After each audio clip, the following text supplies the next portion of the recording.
മനസ്സിനെ ഞെക്കുന്ന ഒരു കാര്യം അവതരിപ്പിക്കാനാണ് ഞാൻ ഇവിടെ വന്നത്. ഞെട്ടരുത്. അപ്പൊ തുടങ്ങാം. തുടങ്ങിക്കോ. ഇപ്പോഴല്ല, എന്റെ വർക്ക് ചെയ്യുമ്പോ നമ്മൾ വിചാരിച്ചോ നല്ല ഊളി. നിങ്ങളെങ്ങനെ വിചാരിച്ചു? ഞാൻ വിചാരിച്ചു നല്ലൊരു പെൺകുട്ടിയാണ്. ഓക്കാണ് മോനെ. ഇത് തുടക്കമല്ലേ ഇതിന്റെ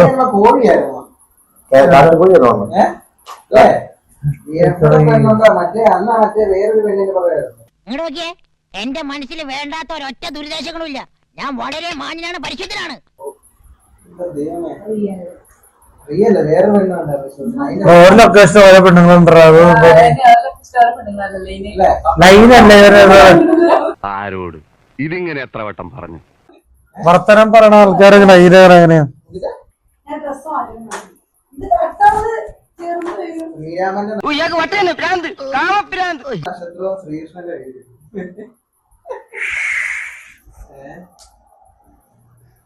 എന്താ പറഞ്ഞേ? ശ്രീകാരന്റെ അല്ല, ശ്രീരാമന്റെ നക്ഷത്രം പുള്ളിയുടെ. ഇവനൊക്കെ എന്ത് ചെയ്യണമെന്നറിയാവോ? വീട്ടിൽ വെച്ച് കൊല്ലണം. മാത്തച്ഛൻ എന്ത് പറയുന്നു? എന്റെ പുറത്തുന്ന നക്ഷത്രോടാ. എല്ലാവർക്കും സന്തോഷമായല്ലോ. എനിക്ക് സന്തോഷമായി. എല്ലാവർക്കും പിരിഞ്ഞു പോവാം. ഞാൻ